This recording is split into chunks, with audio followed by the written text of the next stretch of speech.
Real people having real conversations. Let's go beyond the surface and find the pieces of the past that make people who they truly are. This is the Blueprint Banter. Welcome to the show.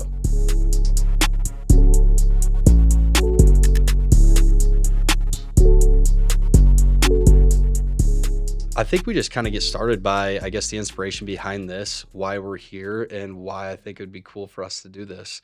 Blueprint Banter. Blueprint, if you will, obviously directly related to the building world. Like if you're going to build something, you have to have a plan, right? But just the how applicable it is to so many other aspects of life. MLK's famous speech of the blueprint to life. I watched that entire video again just recently, just to kind of like find more inspo for the blueprint side of things. I did not want it to be where we were just having conversations about construction and like building houses, right? Like this is deeper. This is deeper than that. Yeah, Like that's true, why we're here. true. So, but no, outside of that, it's like we have conversations with people on a regular basis in our businesses. You do every day. You get to know people, things get on a little more personal level, you get past that surface level stuff and it's like, let's capture this. Yeah, I I would agree with you 100%. And I think when you talk about blueprint, right? Like it's a plan, and in all our lives, like there's a plan to what Yeah. we want to get to and where we want to get to. So I think it's actually really cool that you guys are doing this blueprint banter. It makes sense. Yeah, Like for it's pretty sure. cool. So What so let's just I guess get started a little bit. Derek Lyons, CEO of Showtime Homes, Alan Weaver. yeah, Alan Weaver with Southwestern Consulting, sales and leadership coach. And also, I have my own Nesh Consulting, and what Nesh stands for is No Ego, Stay Humble. So Love that. Is that like in conjunction with the Southwestern thing or kind of independent? it's independent. So I'm an independent contractor with Southwestern Consulting. So it's basically, yeah, I had to start my own LLC. Yeah, Yeah. that's awesome. So I think it's pretty neat that you and I have obviously. When was that first call that you made to me? Well, I was first trying to call think last of summer. because I mean, knowing the type of guy you are, you probably have this logged I somewhere. think, yeah, I could tell you, like, I do have it logged for CRM purposes and all that good stuff. But I would say it was last summer.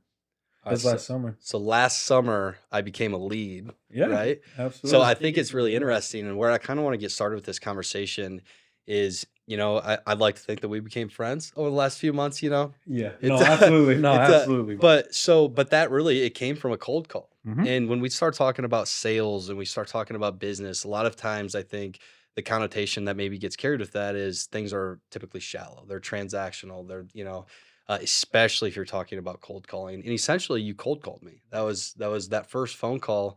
I remember the whole thing like specifically for some reason, like not to get too weird about it. Um, but I remember immediately thinking, "Hey, I'm getting sold here. Like this is a sales call." But it was like you were so good about how you approached it, and it felt like genuine enough that I wanted to keep engaging in the conversation. And I mean, 9 times out of 10, right? If it doesn't get started right on that first few seconds, you're like, Hmm. so tell me a little bit about like your thought process before you made that call. I think my thought process before I made that call to you, first of all, I have to give props to Kelsey Russell Yeah. with the Cornerstone Collective Group, Remax Concepts Group. Yes. Yep. And she was the one that gave me the referral to reach out to you. And that's, as we all know, in the sales world, referrals are our best friends, Yeah. right? I mean, so when you ask me what was going through my mind before I make a call or anything like that to reach out to you, I'm like, I just want to talk to open-minded people. Because then what it does subconsciously, it takes that pressure off, right? So I called. I was like, you know what? Kelsey, you suggested I reach out to Derek, open-minded guy. She told me all these good things about you. You're a golfer. So I was like, all right, I'm in already, Okay. right? She told me you're a golfer, but I was like, all right, let me chat with him. Yeah. And I reached out, and basically I try to keep it as casual as possible, because what I try to get everyone to understand is people like to buy, but they don't like to be sold, but they are okay with being persuaded. So Yeah. when I go into the conversation, right, we don't want to sound like every other salesperson. And you can probably attest this. When I called you, it wasn't like every other sales call, like, hi, I'm so and so with so and so, so and so, and so and so. So I was calling to reach out to talk to you about this, right? It was not about me. I made everything I just talked to was like, hey man, look, so and so suggested, Kelsey suggested you and I get connected. Yeah. I had asked her, I did a workshop for her team. And I asked her at the end, "Hey, who is someone that you would recommend reaching out to?" Yeah. And it's someone that is open minded and maybe open to a conversation about doing this for their team. She goes, "Oh, this is who you need to contact." So I guess just asking for referrals and then also not putting that pressure on myself is looking at every conversation I have as being a sale. Like, yeah. That's so important. I do think like this is an awesome case study of um doing business, I guess, and having conversations with people at a little more depth than just surface value or surface level, excuse me. And so, you make that first call, and essentially what we're setting up is sort of a team meeting with our entire team, just for you to come in and kind of do your spiel ish, if you will, right? But also, if you're gonna do it right and do it good, which you do, it was like let's talk to your team and see if coaching would even be a good fit. Um, which I think is really important instead of just trying to, because I don't like to be sold. Mhm. Like I'm definitely a rigid, I can be stubborn type of person. But instead of just telling me why I needed to do it, you're like, let me show you, and we'll just kind of see where this thing goes, right? So I thought that was pretty neat in that next step. So coming into that day when you showed up at the office or whatever, if I remember right, you were super early too, Mhm. which was cool. Like you had your energy, you were ready to go. It was a morning meeting, which I love morning meetings. But just tell me about like that feel and that part of the Yeah, process then yeah. at that stage. Absolutely. So the part of the process, I mean, a huge part about it is like you said, you've and we've already touched on it is people like to buy, they don't like to be sold, right? So I don't know if this is the right fit for everybody, but let's have a discussion. So before I even got in front of your team, you and I and Sean had a call so I could get to learn your team, Yeah. right? Because I wanted to understand what everyone is either going through or what they need to work on to be better at what they do. So, what I want this to be is when we do these trainings and workshops, I want them to be a discussion. I don't want to come in there and lecture people, right? Right. Like, I don't want this to feel pressuresome. I want this to be where people think about that. So, coming in early and meeting with you, that's part of the process. Like, that's part of the process because I want to make sure energy levels up. You and I are on the same page. Because at the beginning, of all this, I've told you this, it's not about me, it's about your team. Yeah. Now, coaching, can it help people? Absolutely. But I also know that coaching and maybe what we do may not be a fit for everyone. Yeah. I mean, So, definitely like not everybody's gonna yeah, respond well to it. They absolutely. might not wanna, yeah, because you have to it's a mirror check. Like you have to do some inward, like thinking, and it it's Absolutely. not easy, right? It's not therapy, it is coaching, but we've kind of joked that there's some close ties there, so it's kind of a different deal. Um, but the part I like too was just in that when we had that conversation, like prior to you coming in, it was again like we're approaching this as a team. It's not a forcible deal. So just I mean that part was pretty awesome too. I thought it was interesting how our team responded then, like after you left, right? Because so you come in, like you do the thing. There were some even like hard hitting questions, if you will, kind of in that assessment, in that first go around, and then it's like as soon as you leave, it's like, oh, I'm gonna have to do some work on my scheduling. Like I'm gonna have to, you know what I mean? I think immediately there was like this, it was either I'm gonna butt heads with this concept or I could see this being something that helps me. So I thought that was I interesting. think the big part about it is, right, we all need something different. Everyone needs something different, right? So the goal behind it is really just to ask yourself, and that's what it was, get to people think is like, am I doing everything that I need to be doing Yeah. for me to get to where I want to be? Right? Everyone has different goals in life, right? And when you think about it, sometimes it's, am I doing it? And what do I need to change? So what it does, it's self-reflection. All of it's self-reflection of, man, do I need to get better at this area? Do I need to do this? Do I need to make a blueprint, right? A Yeah. plan to Yeah. get me to where I want to be.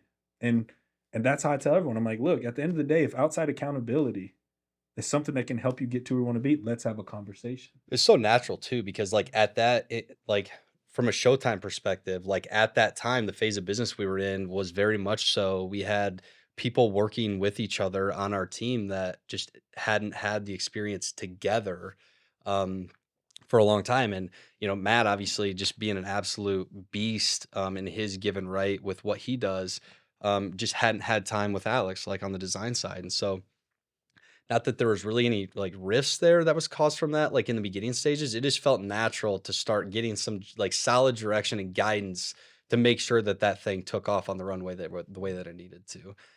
So the timing was pretty awesome. So you come in, did that assessment. I immediately was interested in, dude, I dangled the carrot for a minute on you, huh? Like I didn't mean to, like, intentionally, obviously, but it felt like we'd have some traction, like we'd talk on the phone, and then like 3 weeks would go by and it's like, yo, like, you still interested? So I think but I think when we went golfing at Legacy though, like that was kind of a fun day to see Alan like not in business mode. Sean and I joke all the time in business, like, if we're gonna do business with somebody, would we spend 4 hours on a cart with them? True. I think the golf thing is such a cool tie because it literally gives you 4 hours with somebody in an environment that is, no pressure, I guess, business wise, even though there might be a little pressure on the back nine if we, but um, but it's an opportunity to have a full captive audience, and you just get to see how people interact. So tell me about from your point of view, because I don't want this to obviously be all about my point of view, but from your point of view, then when we were able to go out and go golfing with Nick and Tristan, like, what's your kind of mindset then too? Because you could have straight up tried to pressure me into signing up for coaching that day. Um, you could have not talked about it at all. There's different ways to go about it. So, like, what was your mindset and how do you feel about kind of how that day went? First of all, anytime someone says we're going golfing, I'm in. Right? It don't matter. We could play anywhere. Yeah. Love the game. But when you talk about being with 4 hours with someone, right? I think generally, like, I am curious about people's lives and why they are who they are. Like, it's generally curious. Like, that's a general curiosity that I have about people. So when I went into it, it wasn't even try to sell at all. It was more or less just to get to know you, get to know Tristan, get to know Nick. Like, it was just to get to know you guys. Yeah. And I also wanted to be raw where you guys got to know me, Yeah. right? I knew at the end of that, when we did the workshop and everything, you had told me, like, Alan, I think this is something I want to do. I knew it'd be a matter of time. Right. I just had to do my part of being consistent with following up and just talking to you, right? Like, I think Yeah. that's a huge part that we miss out sometimes is that consistency, Yeah. right? I always tell people if you were just consistent in anything you do, you're going to blow by probably 90% of the people that you have competition with. That's so true. You just got to be consistent. Like, Yeah. just be consistent. If you're consistent, you're going to win. Um, Yeah. on the right activities. Got to say that, right? That's On the fair. right Yeah. things. But to go golf with you guys, like, I didn't even think of it a business thing. Yeah. I was looking at, look, I just want to go out golf with buddies and just play. So I didn't look at it as like a sales thing per se. It was more or less like, let's just have a good time. Let's golf. Let me get to know you guys as people. Right. Like, how do you tick? Then you get to see me as well, and we get to know each Yeah. other on a deeper level. So I think we can definitely echo that sentiment. And Sean and I getting Showtime kind of off the ground. I mean, we talked about that a ton. Our commercial lender golfs. He's a stick. Eric can get around the course. And but also it gives you that opportunity every once in a while, maybe it's every month and a half during the summer, whatever. You're just on the golf cart, like, you're hanging out. What we do when we golf with Eric is usually, like, if I'm on the cart with him, I guess, is hole number one. He brings up maybe like the one or two pertinent things we kind of have going on at that time. After hole one, green, we walk off one green. We're golfing the rest of the day. And we kind of have that like mutual almost boundary without ever even really talking about it. Now, if there's other things, right? Like we'll Jones about different stuff business wise or hypotheticals, but that's always kind of our time. Like, all right, we're gonna crack down on anything that we do need to discuss for sure. And then the rest of the time is, learning about their family, like their kids, like seeing Eric as a dad or, me talking about my kids and how we can kind of relate that way. And I think that's where like the genuine relationships get made. Is just to your point, being overall curious about who they are as a person. Like, listen, if you don't give a shit about me, like as a person and the rest of my life, then like, why do I think you're going to care yeah, about me as a business person? I You know agree what I mean? 110%. I think it's deeper than that, right? And I think a lot of times what's tough too is we're constantly being sold, right? So a lot of times naturally, subconsciously, we're always like, all right, what's the catch?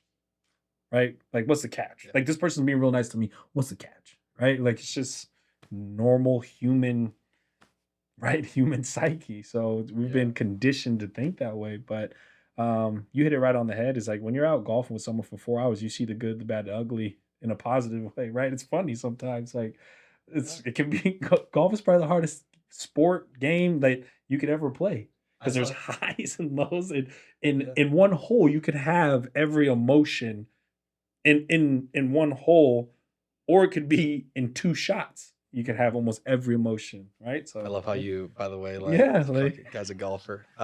Lefty, by the way. yes. Um, but yeah, no, I mean, that's great, man. It is. Not that obviously not that everything has to revolve around golf, but I did, the other day I saw something where it was like, this guy's wife, he was getting ready to like get into this business deal of some magnitude, right? Like it was a pretty heavy hitting deal, it sounded like. And the guy's wife wanted him to go golfing with this guy before he like joined in this venture with him. And it's like, why? And it's like, because like you get to see how he operates on a golf course. Like if somebody's not watching, is he gonna kick his ball in the fairway? Like is seriously, I mean I'm a 27.4 handicap and I hit the ball where it lays, like now there's times where like if it's in a rut or something that wasn't, natural, like yeah, I'll bump it out. But like the integrity of the game, I mean, it's important. If when you get done with a round and you're like, "Oh, what'd you end up with?" And they're like 82, and it's like you didn't shoot below 90. Like I know you Yeah. didn't. Like you purposely like miscounted like 8 putts somewhere in there. You weren't counting that drop that you had to take cuz you went in the water. You just threw it out there somewhere where it went in. And it's like, if you're willing to be that kind of guy on a golf course, what are you going to do when the chips are down? You know what I mean? Do you agree with I that? would agree with you 100%. I mean, it's transparency, right? Like in any business, you want to be transparent.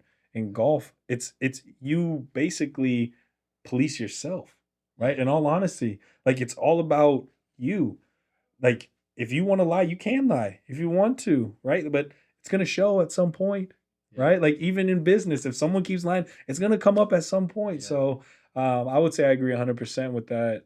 That's the game of golf is it's almost like if you think about it, it's kind of life, right? You have the ups and downs, and it's now how you perceive it, right? Like, yeah, Yeah.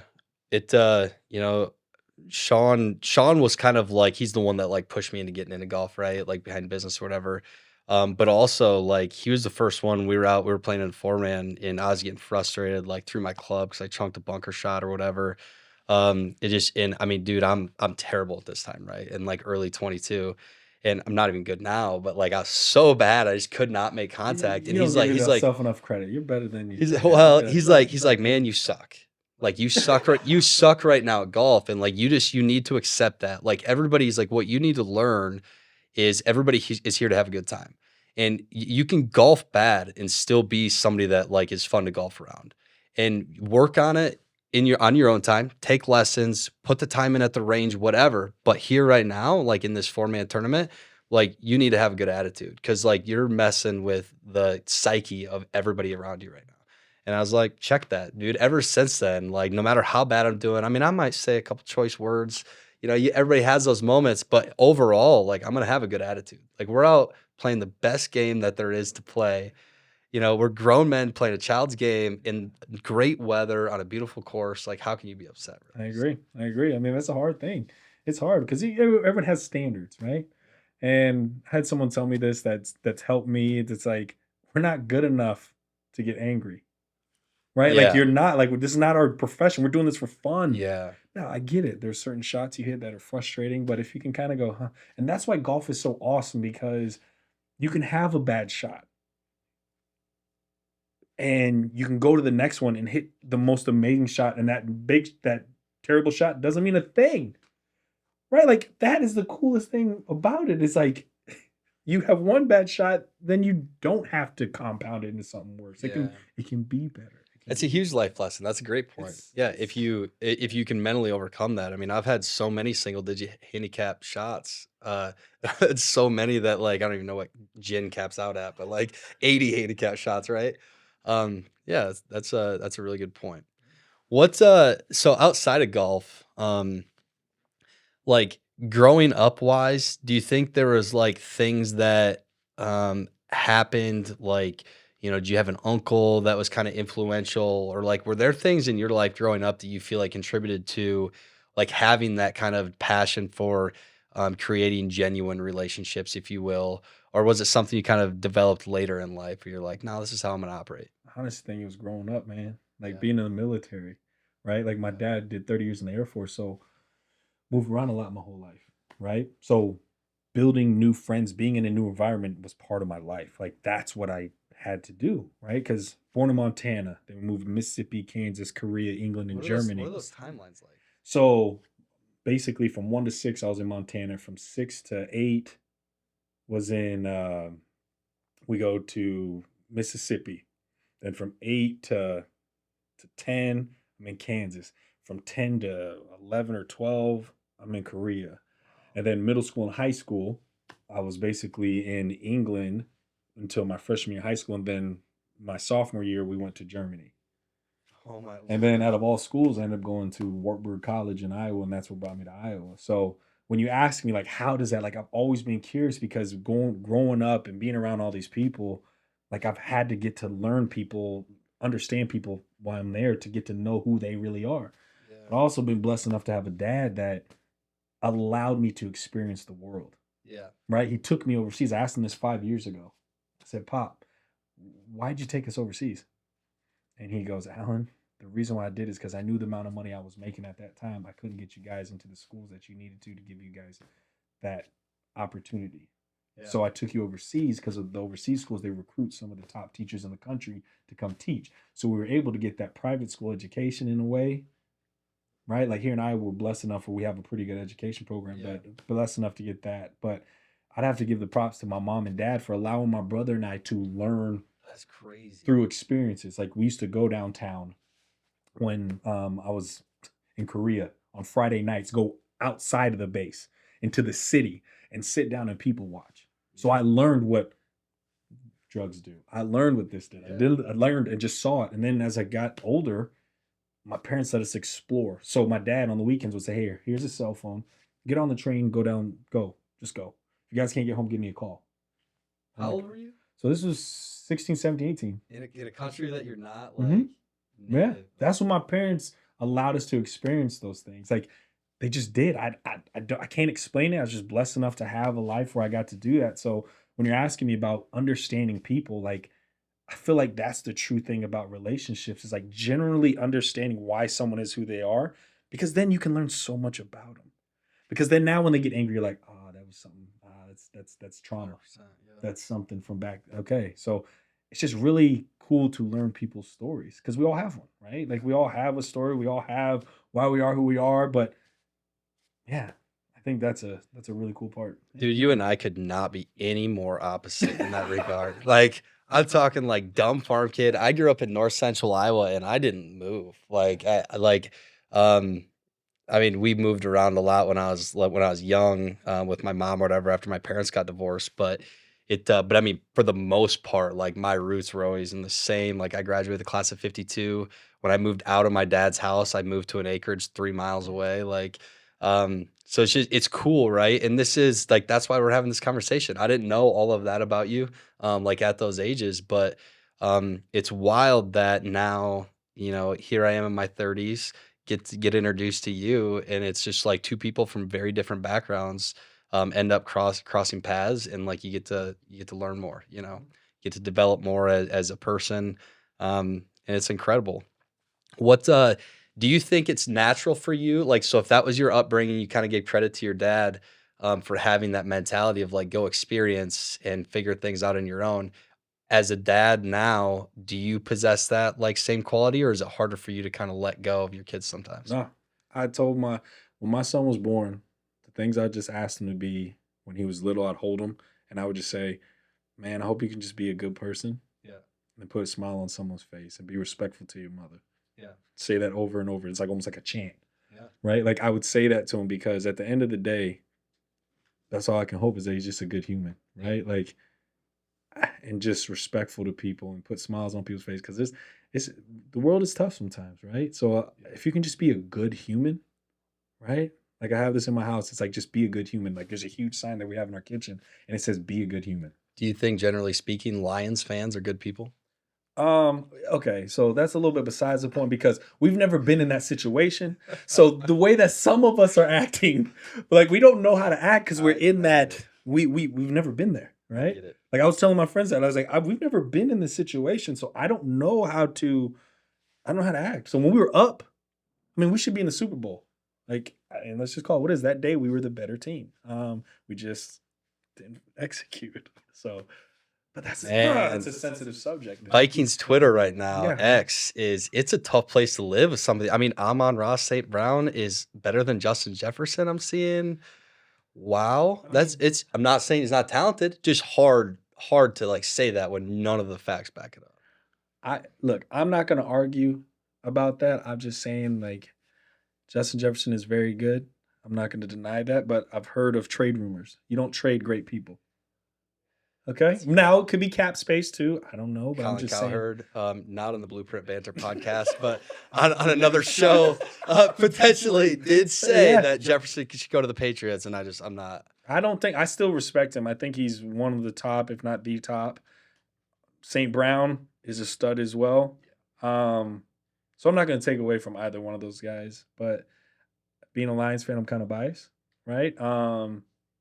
And it's just good to see because, like I said, my whole life, my dad's whole life, like we haven't been in this situation where we can say it. So I'm just Yeah. staying humble. I'm not going to be that guy that's going to talk, say, "Oh man, we just destroyed everyone." Because I mean, we still got the Packers, we got you guys. They're going to be healthy. The Bears are going to figure something out at some point. I mean, I just wish the Packers would. Are they? I just Dude, I mean, they've had more top 10 picks in the last how many years? Like, it's sounds like unreal, us. right? I Let's know. be real. Like I'm just saying, the Packers. It'd be nice if they didn't have a franchise quarterback every time they get a new quarterback, right? Like let's just be real. Yeah. But yeah, man. So That's I cool. love how you threw that in there with the Lions, though. There's That's good. no way we could sit here and have a conversation, me That's not good. bring I that like up. that. I like Um, that. no, so let's get back to where did you graduate high school then? Was that I was overseas? overseas. I was in Germany. What an incredible, by the way, like your parents felt some type of way, like, the military, I'm sure, gave obviously access that maybe like other people wouldn't have in terms of like trying to get overseas and whatnot. Mhm. But like what a huge, like that's incredible. Like that's a huge step to just say, like, my position, because let's face it, like there's so many people out there, I feel like, in the world, and this isn't me like preaching, but it's just pure observation that like are unhappy or you know not content with their situation, but just like unwilling to actually take the measures to change their current status. Absolutely. It's like I mean, do you ever talk to him just about like the mental space Yeah. they had to be in to kind of what's that like? I mean, So kind of going back further, right? My mom's Korean. My dad's African American. So okay. my mom grew up in Korea, poor, didn't have a lot. Left home at 16, and then ended up doing different jobs. And then met my dad in the 80s. My dad, born in Mobile, Alabama, grew up in Detroit, right? Inner city. So he was working since he was probably about 11, his whole life. Wow. And luckily, my grandfather told him, "Ray, you got more to offer. Join the military. Get yourself out of this. Like you can do more." I just got goosebumps, Yeah. dude. That's And cool. and and my dad decided to join the military. Didn't know what he was going to do when he got in and all that, but then ended up doing 30 years That's crazy. and met my mother, and the rest is history, right? Like, Yeah. that's it. So my dad knew it. He goes, and I have asked him that question. I'm curious about that. I was like, what Yeah. made you decide? He goes, son, I just wanted you guys to be able to experience things I couldn't. I wanted to give you guys opportunities that I couldn't when I was a kid so you could be better rounded people, Yeah. right? And that's, I'm so beyond blessed to be able to live that kind of life. Yeah. And that's where I'm like, I want my family, like my son and my wife, to be able to experience those things. Like, and what's crazy is even though I had that life, and you were talking about you growing up totally different, I don't feel that you and I are that different, which is so amazing, Yeah. right? Because we have two different Yeah. lifestyles, but mindset wise, Yeah.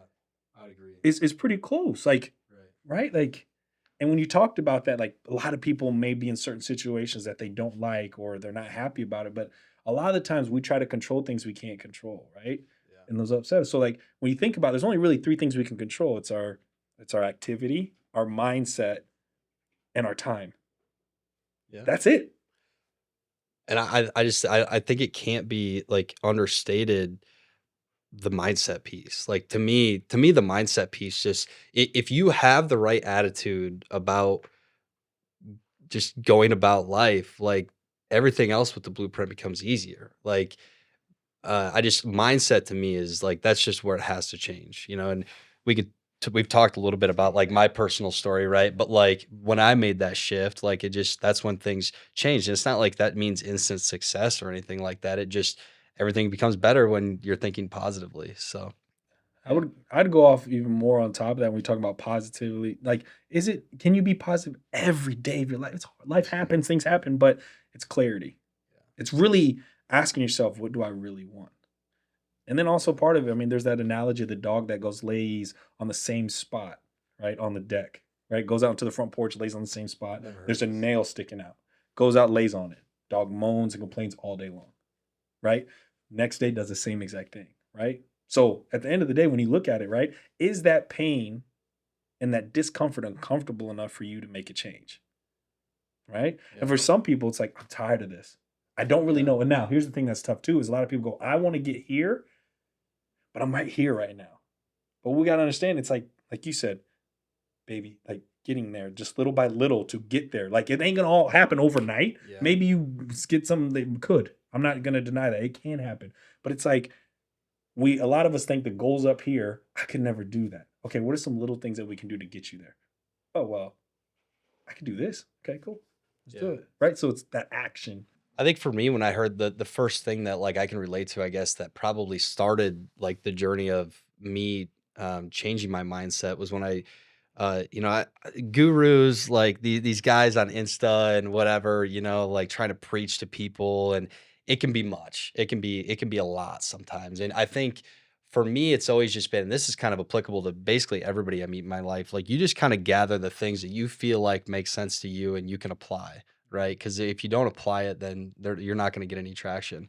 And I think when I first like started changing my mindset was Gary V talking about like just becoming obsessed and like enjoying the journey. And just like, it's not about just when you get to the destination or whatever, but like if you don't learn how to enjoy the journey, then like you're missing out on a huge part of your life, right? Um what's Let's get back to I just want to round this out a little bit, like through you getting to Iowa, because I think it's wild to me. All the places you lived in the world, and you end up in Waverly, Iowa, which I love Waverly, by the way. I worked in Waverly for a couple years. In Wartburg, I've had some friends go to Wartburg, but like, how did that happen? So it's funny because people always ask me that. You traveled the whole world, And dude, out and of you ended all up in schools, Waverly, yeah. home of Hooters, the guy Yes, that started Hooters. yes, Yeah. yes, yes. So I actually had a friend of mine um, that went to school at Wartburg a year before I did, Okay. and we were talking, and at first when I went to Wartburg, I wanted to become a pediatrician. I wanted to help kids. So I want to be a pediatrician, and I know biology program is pretty good. But I talked to her, and I visited two or three other schools, two on the East Coast, and then Wartburg, and I narrowed down to those three schools. And I went and visited Wartburg, and thing I loved is I lived in the Midwest before, and the thing I love about the Midwest is when I came, it made me feel like home. Like the vibe was kind of Yeah. like that military family. I was able to talk to everyone, people saying hi, Yeah. just made me feel comfortable. So ended up getting recruited to play basketball there. I played basketball for 2 years there, and then ended up not playing that, and then got into doing other things. But You shoot left-handed? I'm lefty and everything, man. Yeah. Yeah, smart, right? There is studies that have been done that say lefties are like have a higher level of So intelligence. and it's funny because with my mom being Asian, right, it was bad luck to be a lefty. So she used No to try way. to make me right-handed. So anytime I'd grab a crayon as a kid or a marker, try to write with my left hand, she would put it in my right hand. That's But I crazy. always say I beat the odds, Yeah, right? So that's wild. so yeah, so I ended up going to Wartburg, and I wouldn't have changed it for the world, man. Like Wartburg gave me the opportunity to really find out who I really was. Like I was blessed enough, like I said, my dad did 30 years in the Air Force, but he also did coaching and life coaching and stuff like that. So I had that as a kid in high school, but I didn't understand the benefits. I'm like, oh, that's what dads do. Right. Right. So I was blessed enough to have that. But then I go to Wartburg and I have the opportunity to travel to New York City and do student teaching because I thought about being a teacher. Yeah. So like doing having those different experiences and different things like that just helped shape me to who I am. Yeah, just becoming more self-aware. So big, huh? It's Yeah, huge. It's huge in self-awareness life, is man. It's huge. huge. You can't hit what you can't see, right? So I mean, Yeah, like you true. can't change it if you're not aware of it as an issue, or not even an issue. It just if you have to alter something in order to change direction, if you're not looking in the mirror and checking it out, then like, yeah, you can't move. So Agree. Agree. it's wild. Wartburg, man, Waverly is kind of I loved what I loved about Waverly when I was working there was um, it almost felt like a suburb-ish of Cedar Falls area. You know, it's not quite in proximity that close. You have Janesville in between, but it was like right around 8 to 10,000 people is Waverly I believe so. probably. Yeah. I can't remember for sure, but it did feel like it was kind of like all we need is Waverly kind of like feel, right? Yeah. Like we have what we need here. We, you know, they Yeah. had Wartburg. Yeah. Like you didn't really need to go anywhere. Yeah. And then like the quick stars just absolutely crushed there, right? But no, it was kind of and it was like a nice, like I don't really remember driving through Waverly in any part of it that was like, oof, like this neighborhood, you know, I don't know, it had Yeah. kind of a cool feel to it. It's a great town. I mean, it was a great town, especially, being a college town is a great town. The community was so great and supportive of sports and outside things. And what's kind of crazy, my freshman year, we didn't have a gym. So we would travel to Really? UNI to play our home games for basketball. Gotcha. Yeah, Pod so center? it was it UNI West gym? I think is where they did volleyball or Gotcha. something like that. But Oh, yeah. that's right. Wartburg Yeah, has we were it. in That makes sense. like in the smaller gym, but yeah, man, Waverly was a great city. I mean, I loved it. The people there were awesome. Like I said, the thing that I loved about Wartburg and just the Waverly community, it gave me that military life feel. Yeah. Like where people said hi to you, get to know everyone, like everyone knows everyone's name, kind of like When you're on base, how many people like because that obviously is like its own entity. Like how many people are on base? oh, Like, do you even know like I what don't the even rough know, man, population because is? like growing up, like our base, it's almost like I try to explain it to my wife because she's been on one, but when I explain it to people, it's like taking. So I live in Norwalk now, and you live in Norwalk as Yeah. well. It's like taking the city of Norwalk and putting barbed wire fence around it. People are like, "What?" I go, "Yeah, we had Popeyes, we had Burger King, we had all these different things on the base." They go, "No, you didn't." I go, "Yes." So it's like infrastructure, like streets, Yes, city we had streets. It's streets. I mean, it's like taking a small town and putting barbed wire around it. so when you're overseas then, like on a base, I mean, is it all Americanized? Like, or do they try to like incorporate some of the It's culture of where you're at? it's pretty Americanized, I would say. But we worked hand in hand with the German community and things like that. So I was blessed enough. We lived off the base actually, so I lived in a German community. Gotcha. Yeah, so growing up, we had to actually bring in our own fridge, an American fridge, because in our home that we were renting, there wasn't a fridge like that big. It was like a dorm fridge because in Europe, you buy the things you need for that day. Like, yeah, you did Us that. wasteful No, no, Americans, no, I just wouldn't like, say that. It's just like yeah, that's what. So we ended up getting a fridge sent to us for our home. yeah, So we had our own. We had an American fridge and a little fridge that's that funny. we did. But yeah, we lived off base. Went to the local bakeries and stuff like that to eat and Yeah. things like that. So um, Are you fluent in any other languages? absolutely not. So being in Germany, it would make sense to learn German, right? But in high school, I took Spanish because it makes sense. You live in Germany, you take Spanish. So took 3 years of Spanish. Can't really speak it. Took it in college. Still can't really speak it. Now, when it comes to Korean, growing up, my mom was trying to learn English, right? Mhm. So she speaks English perfectly fine now, but growing up, she would do half English, half Korean, so I can kind of understand Korean, but I speak back in English. So when you ask me, do I know all these You can languages? kind of like filter Unfortunately, it no. through. Yeah. So unfortunately, I do not. That whole language thing is wild. Like, so my kids, like Axel's 5, right? And him and Berkeley go to preschool. Reagan's 9, and in third grade, like she can like say hi, you know, count. It's pretty incredible, honestly, as much as she knows, and it's fun for her to like practice it and stuff. You know, I didn't even like touch anything Spanish until I was like a sophomore in high school, and I gave it no effort at all. And if I like, I don't really regret anything in life. I wish I wasn't an idiot in Spanish class. Like, just like put some effort in. I mean, I put no effort in. It was just, it's embarrassing almost. But so I just, yeah, I don't know anything. But even Axel at 5 years old in preschool, like they're starting to teach and I was like, that's incredible. Like that is cool. That's awesome. And it's almost, like, empowering to them too Yes. because I feel like they enjoy the fact that they're learning, they're just sponges and they could take on so much more than we Yes. can. It's Absolutely. cool. No, I think you're absolutely correct. I think that's so cool because Zane will be 4 in September, and that's exactly what they teach at his preschool too. Is he your only kid? He's our only kid. Okay, Yeah. I couldn't remember if you have Yeah, he's our more only kids. little dude. So Yeah, he's, I always say he's 4 going on 16. So, yeah. his big thing now is asking me because why?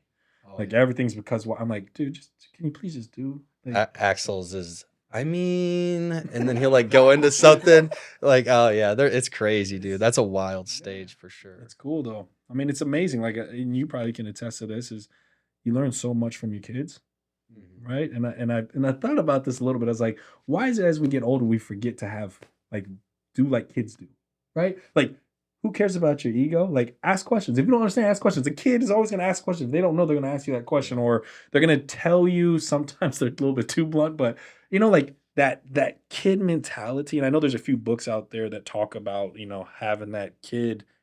But that's the part that's so interesting. As we get older, we lose that curiosity. We lose that questioning. We lose Yeah. those things sometimes. And they're just unassuming, right? Yeah, they just It's questions without bias. Like, it's not a how can I ask a question to arrive at a destination that I want to. It's merely just asking a question to understand it without That's bias. exactly. Like, Yes. because to me, like, that's the difference to me is I feel like, and I'm not gonna like we're not gonna sit here and like change society, right? But what I enjoy doing is like we just had a meeting like yesterday afternoon that went incredible.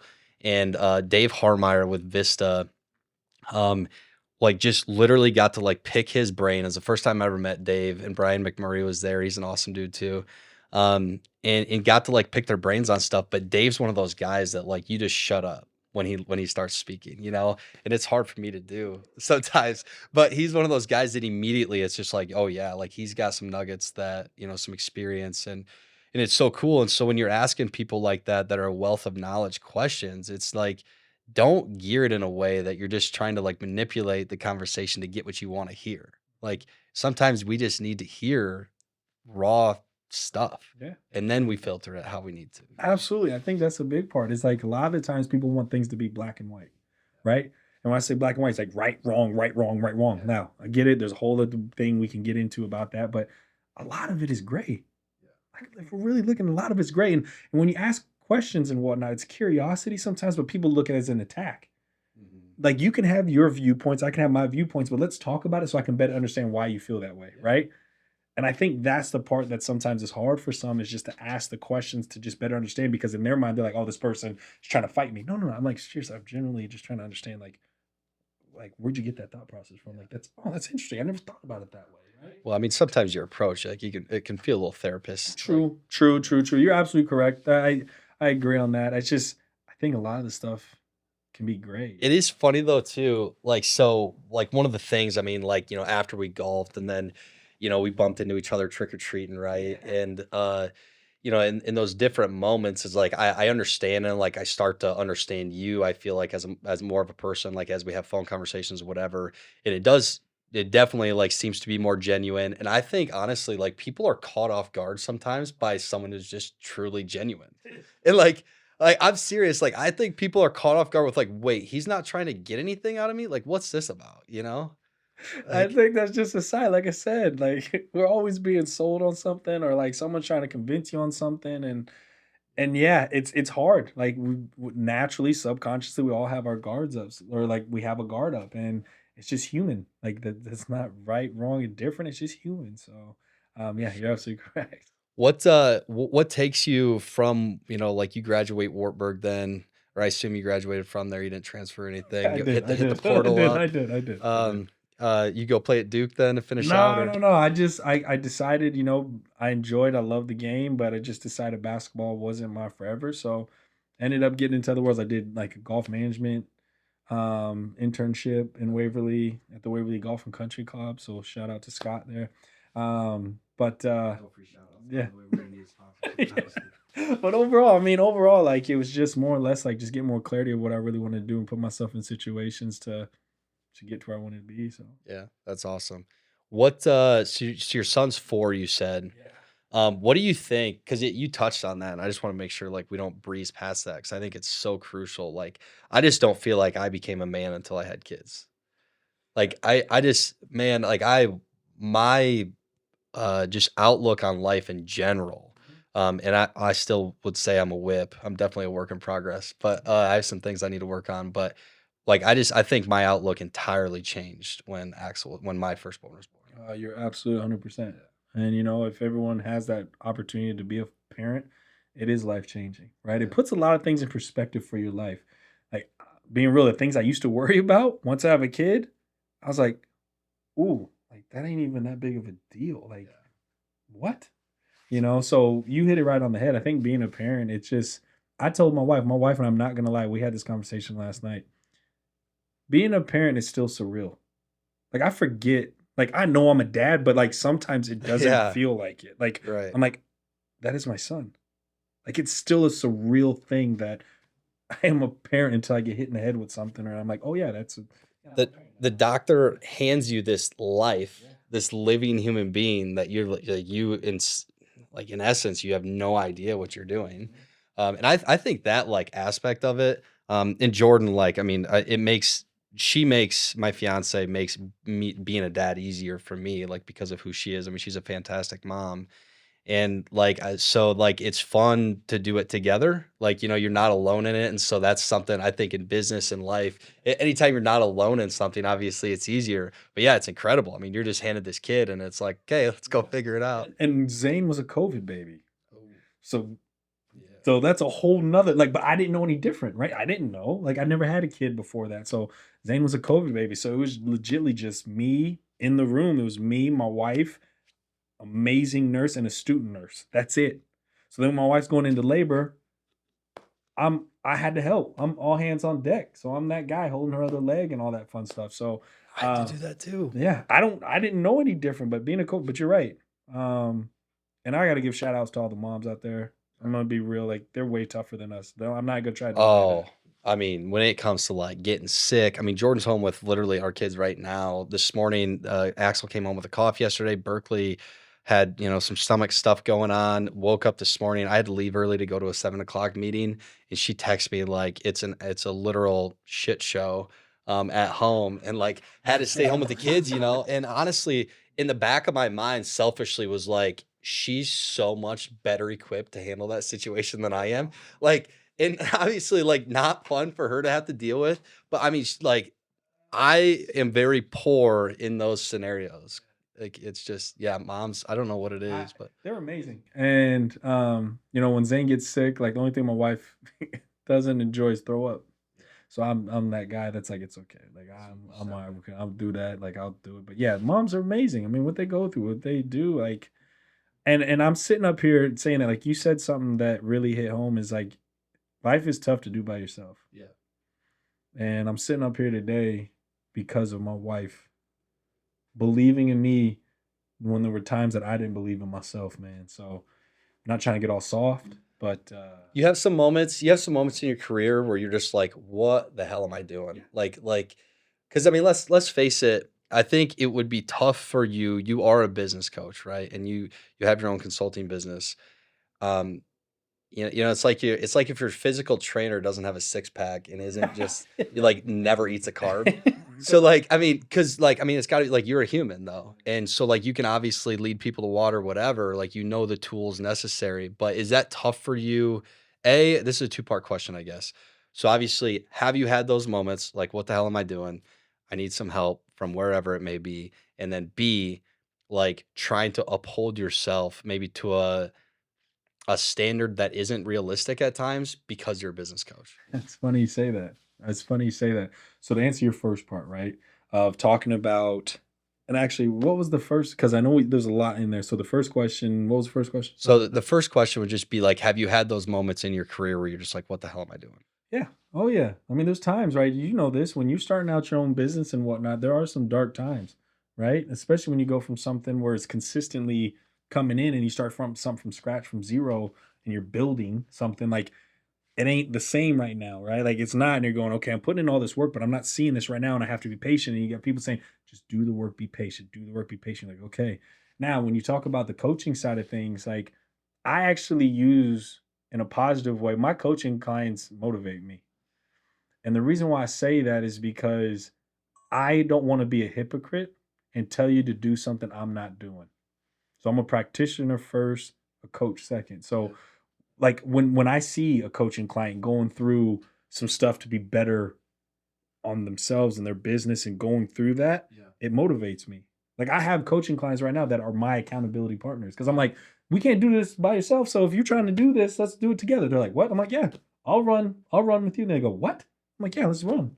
So it's never that kind of pressure because as much as I think I'm pouring into them, it's a reciprocal thing that I get energy and yeah, it's just like that community. Do you feel like you've so one of the things that like I definitely need to continue to improve on, have been very poor at in the past was like when I kind of in my personal like career wise decided like this is the journey that Derek needs to go down.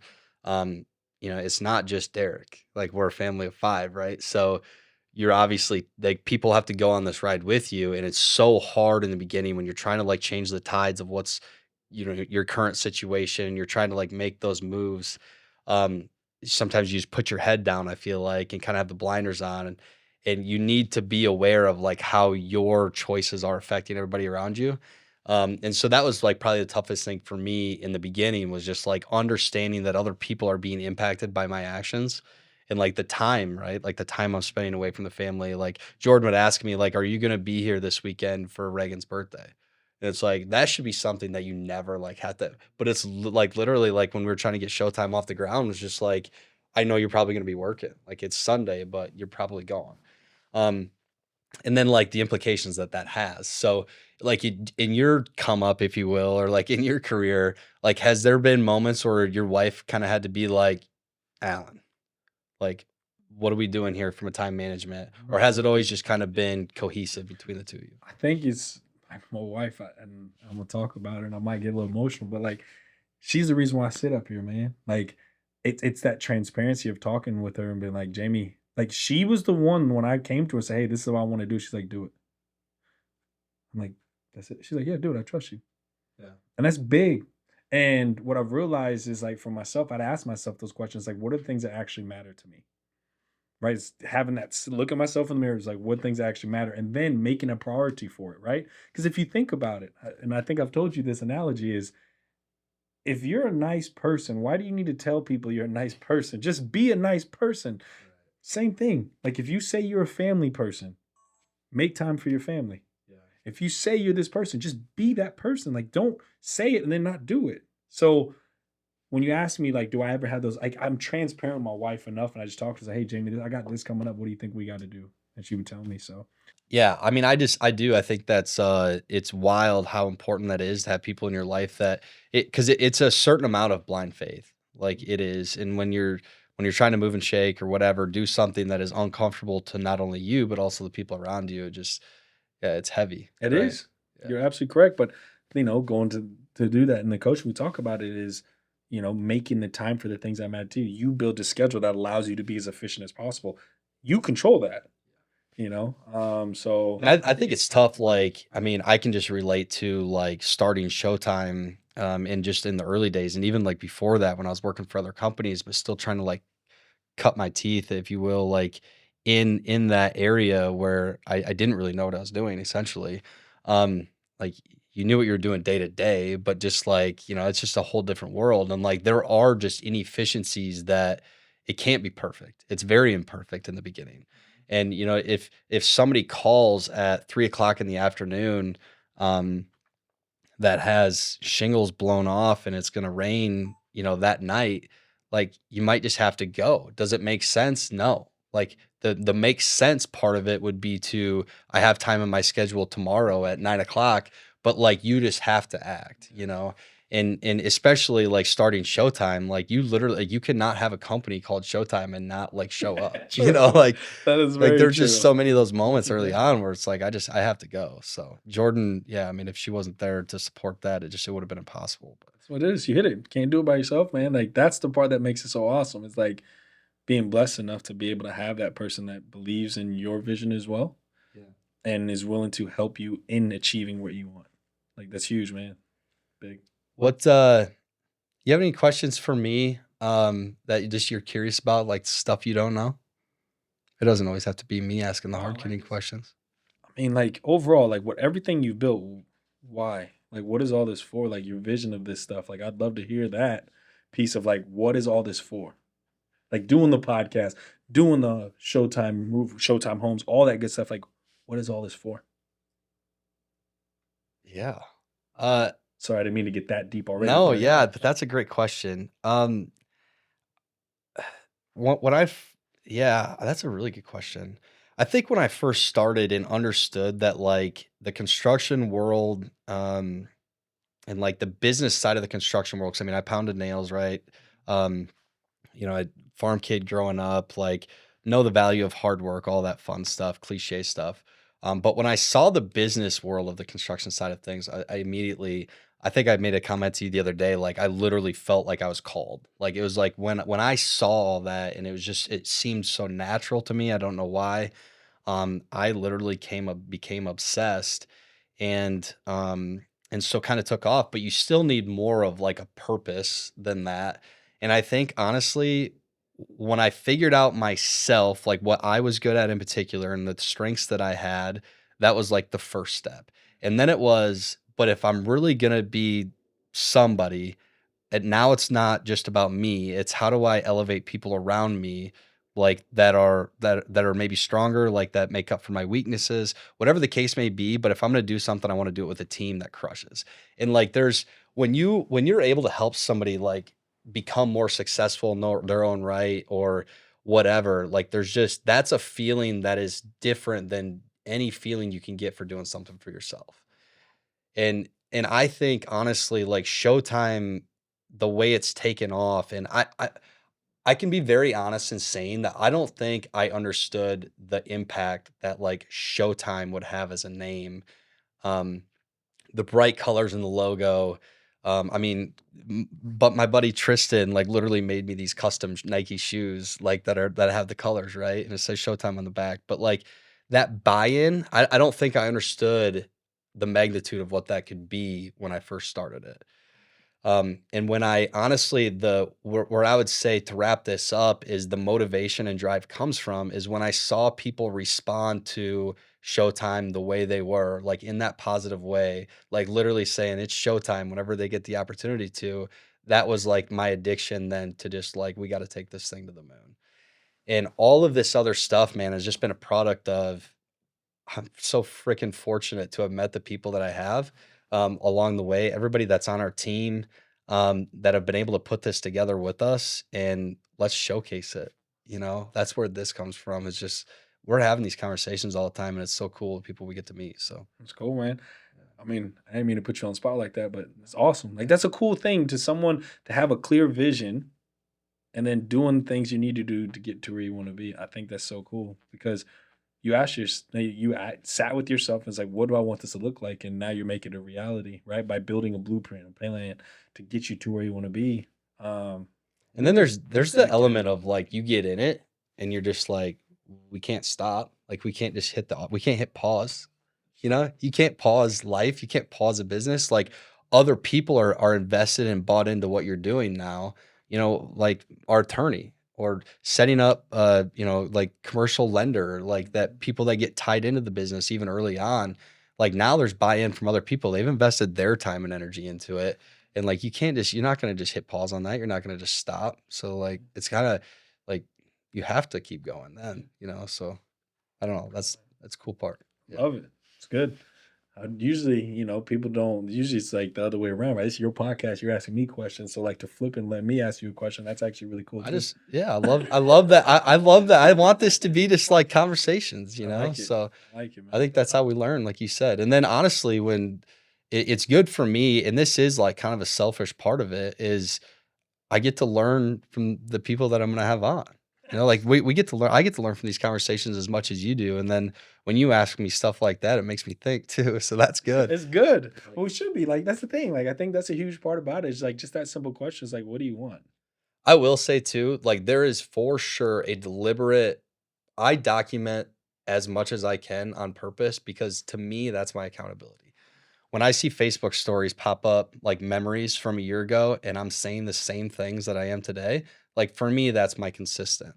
So when you were talking earlier about being consistent in your approach, like those are my reminders of Derek, you're still staying the course. So like that's why I like documenting because if I'm talking about it on social media every day and I'm not like my actions aren't following that, then I'm a faker.